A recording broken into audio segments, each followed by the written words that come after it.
¿Puede un rey gobernar después de muerto? ¿Es posible que un imperio entero sea engañado, creyendo que su líder sigue vivo cuando en realidad yace sin vida en sus aposentos? Suena a ficción, a una leyenda sacada de un libro de fantasía, pero esta es la increíble y verídica historia de un engaño que mantuvo unido a un imperio y cambió el curso de la historia. Hoy vamos a desentrañar uno de los secretos mejor guardados de la antigüedad, el reinado póstumo del primer emperador de China, Qian Shi Huang. Imagínense la escena. Estamos en el año 210 a.C.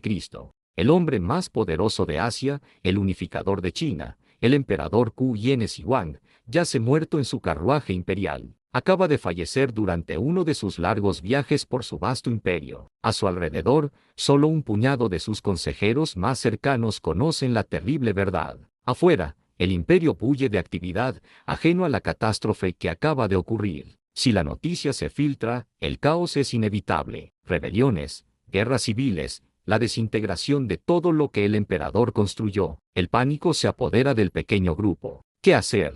Aquí es donde entran en escena dos de los personajes más astutos y ambiciosos de la historia china, el eunuco Cao Gao y el primer ministro Li Si. Ambos sabían que la muerte del emperador significaba el fin de su poder. El heredero legítimo, el príncipe Fusu, era un hombre recto y sensato que despreciaba la corrupción y la crueldad de consejeros como Cao Gao. Si Fusu ascendía al trono, sus carreras, y probablemente sus vidas, estarían acabadas. Así que, en un acto de audacia sin precedentes, tomaron una decisión que desafiaría la propia muerte. Decidieron que el emperador seguiría vivo. Comenzó así el engaño más elaborado de la historia antigua. El cuerpo del emperador fue colocado en su lujoso carruaje, cerrado y custodiado. Para mantener la farsa, los consejeros continuaron llevando a cabo la rutina diaria como si nada hubiera pasado. Se acercaban al carruaje para recibir órdenes del emperador, fingiendo conversaciones y discusiones sobre asuntos de Estado. Emitían edictos imperiales falsos, sellados con el sello real que Cao Gao controlaba. La comitiva imperial,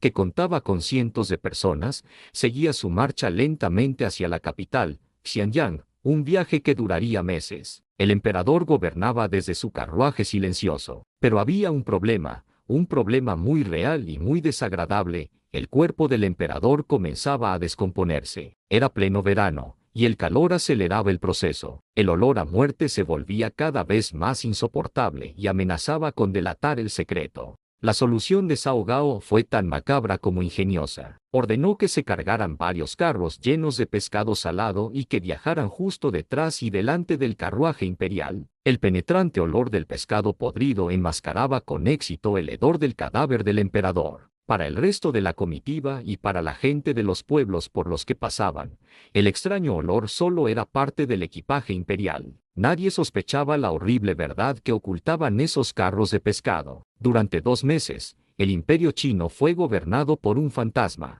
Un cadáver viajaba por el país, firmando decretos y tomando decisiones que en realidad eran obra de Li Si y Cao Gao. Su primer objetivo era deshacerse del heredero legítimo, Fusu. Forjaron un edicto imperial en nombre del emperador muerto, acusando a Fusu de traición y falta de piedad filial. El edicto le ordenaba suicidarse. Junto a él, también se ordenó la muerte del general Meng Tian, un militar leal y poderoso que apoyaba a Fusu. El príncipe, un hombre honorable y devoto a su padre, no dudó de la autenticidad del decreto. Creyendo que era la voluntad de su padre, obedeció y se quitó la vida. Con Fusu fuera del camino, el principal obstáculo para sus planes había sido eliminado. El siguiente paso era colocar en el trono a un títere que pudieran controlar. El elegido fue el hijo menor del emperador. Wei era joven, ingenuo y fácilmente manipulable, el candidato perfecto para Cao Gao. Una vez que la comitiva finalmente llegó a la capital,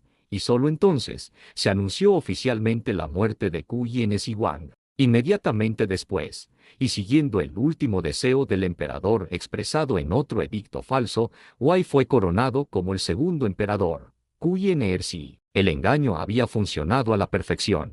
Pero, ¿quién fue Qian Shi Huang, el hombre cuyo legado era tan monumental que su muerte tuvo que ser ocultada? Antes de él, China estaba dividida en 7 reinos combatientes que llevaban siglos en guerra. Qian Shi Huang, entonces rey de Quyene, los conquistó uno por uno, unificando el país por primera vez en la historia en el año 221 a.C.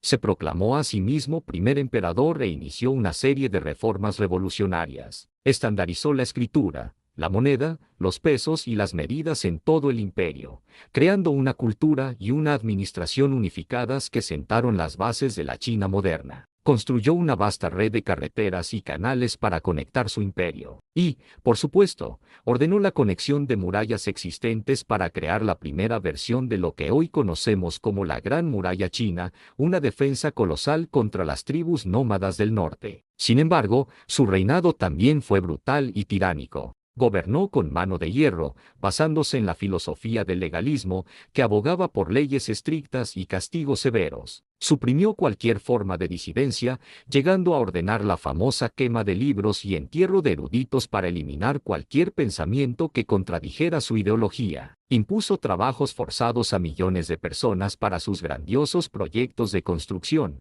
como la Gran Muralla y su propio mausoleo. Y es este mausoleo el que revela la otra cara de su obsesión, la búsqueda de la inmortalidad. Quyene Zhiwang estaba aterrorizado por la muerte. Envió expediciones en busca del legendario elixir de la vida eterna y consultó a alquimistas que le preparaban pociones, muchas de ellas a base de mercurio. Irónicamente, es muy probable que estas pócimas de inmortalidad envenenaran lentamente su cuerpo y aceleraran su muerte. Su tumba, cerca de la ciudad de Xi'an, es una de las maravillas arqueológicas del mundo. Es un palacio subterráneo del tamaño de una ciudad, protegido por el famoso ejército de terracota, miles de guerreros de arcilla de tamaño real, cada uno con un rostro único, listos para proteger al emperador en la otra vida. El complejo funerario es tan vasto que la tumba central, donde se cree que yace el emperador en un sarcófago rodeado de ríos de mercurio, aún no ha sido excavada. La ironía es cruel.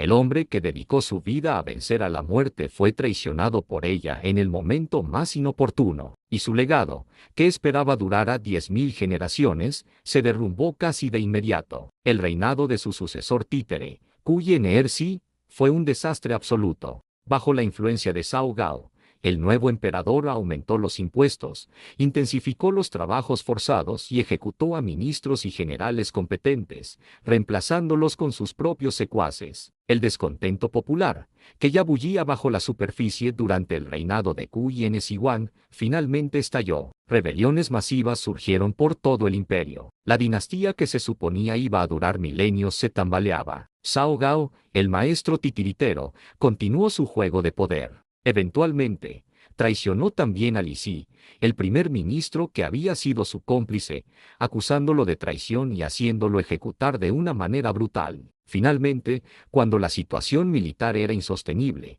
Cao Cao forzó al emperador Quyene Ersi a suicidarse. Su plan era tomar el trono para sí mismo, pero sus ambiciones chocaron con la realidad. El resto de la corte se negó a aceptar a un eunuco como emperador. Atrapado y sin salida, Cao Cao fue asesinado por el siguiente y último emperador de la dinastía Quyene, un sobrino de Quyene Ersi que reinó solo 46 días antes de rendirse a los ejércitos rebeldes. Así, en solo 3 años después de la muerte de Quyene Zhiwang, la poderosa dinastía Quyene se derrumbó. El engaño del pescado salado, el plan maestro para asegurar el poder, solo sirvió para acelerar la caída. El imperio se sumió en una guerra civil que finalmente daría paso a una nueva y duradera dinastía, la dinastía Han. La historia del reinado póstumo de Quyene Zhiwang es una lección fascinante sobre el poder, la ambición y la fragilidad de los imperios. Nos muestra cómo las acciones de unos pocos individuos en un momento crítico pueden alterar el destino de millones. La decisión de Cao Cao y Li Si de ocultar la muerte del emperador no solo fue un acto de engaño macabro,